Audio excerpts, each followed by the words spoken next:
पंजाब में वजीर आला कैप्टन अमरिंदर सिंह के खिलाफ बगावत के सुर के बीच हरीश रावत ने अहम इशारे दिए हैं। हरीश रावत का कहना है कि कांग्रेस पार्टी 2022 में भी कैप्टन अमरिंदर सिंह की क़यादत में इंतखाबात लड़ेगी। पंजाब कांग्रेस में जारी दंगल के बीच आज पार्टी के कई बड़े लीडर उत्तराखंड के देहरादून में हरीश रावत से मुलाकात करने पहुंचे थे।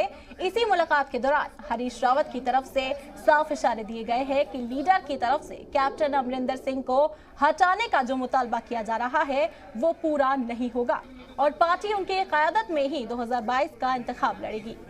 कांग्रेस लीडर परगट सिंह, काबीना वजीर सुखजिंदर रंधावा, तृप्त राजेंद्र सिंह, चरणवीर सिंह, सुखविंदर ने बुध को देहरादून में हरीश रावत से मुलाकात की।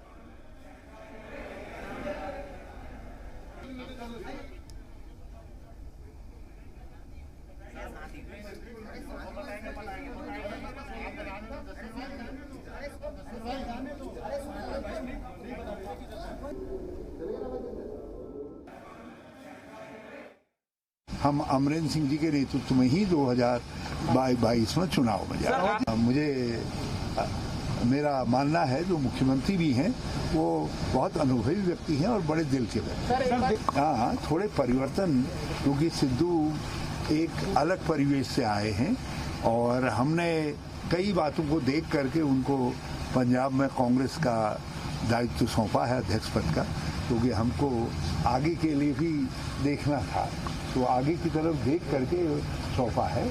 और इसका अर्थ ये नहीं है कि पूरी कांग्रेस उनको सौंप दी है,